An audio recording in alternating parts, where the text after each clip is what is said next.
Là, je suis dans la douche et je m'accote et je saigne du nez. Et je saigne du nez.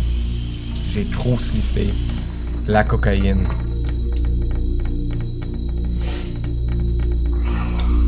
Je saigne du nez et ça continue.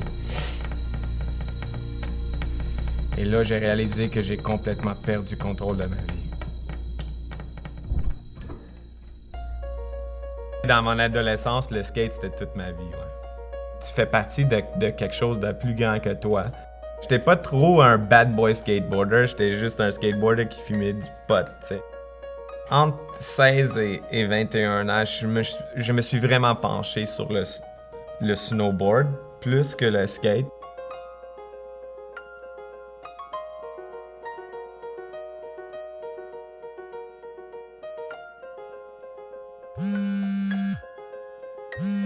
Tout d'un coup, j'ai reçu un appel, puis c'était la sœur à Sabrina.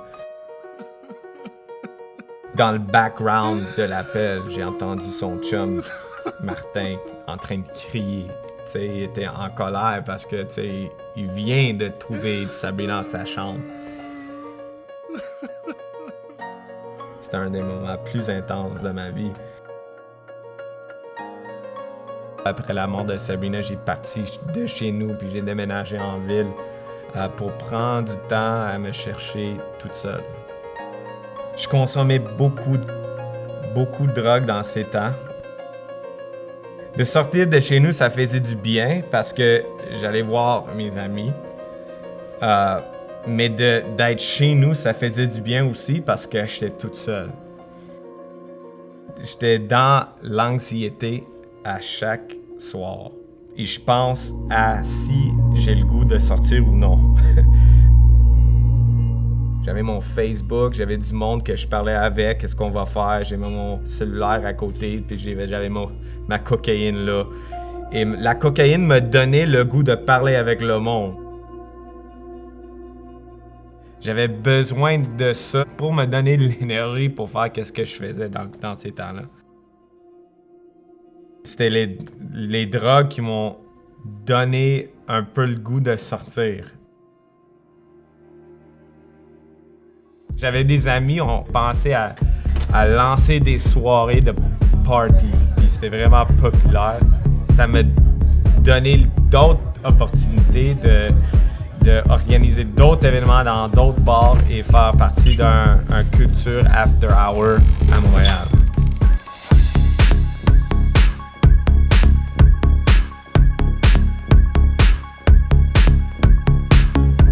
C'est vraiment une culture qu'après le party qui finit à 3 heures le matin à Montréal, il vient faire le party jusqu'à 8h, 9h, 10h du matin. J'étais vraiment pogné dans un rythme où que je mangeais plus.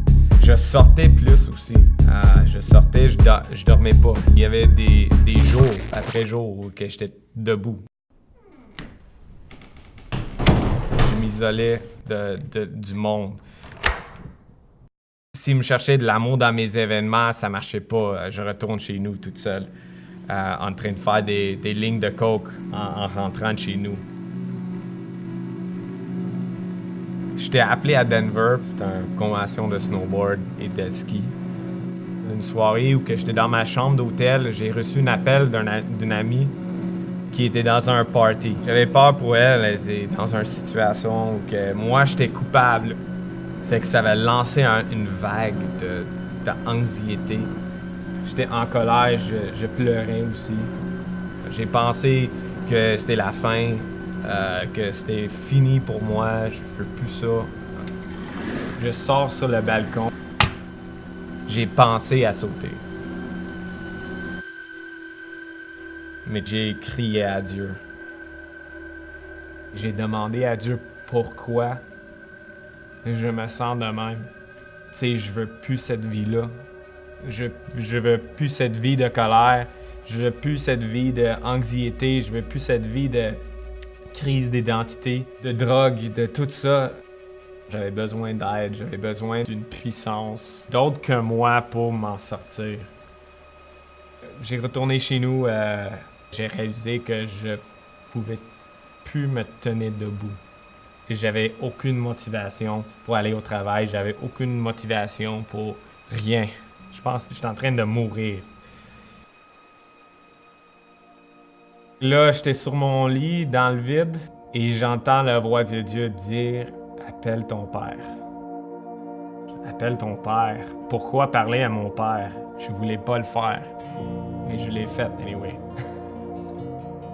J'ai dit « Viens chez nous, ça va pas bien. On devrait parler de qu'est-ce qui se passe dans ma vie. »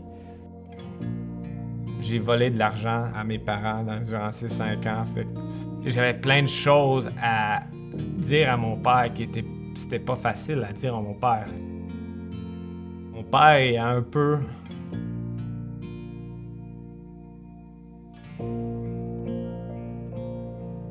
Il me recevait comme si j'avais jamais rien fait. Il m'a juste invité de demander à Jésus de me rétablir la santé. J'ai réalisé dans ce moment que Dieu était présent dans ma vie, mais je connaissais pas Jésus.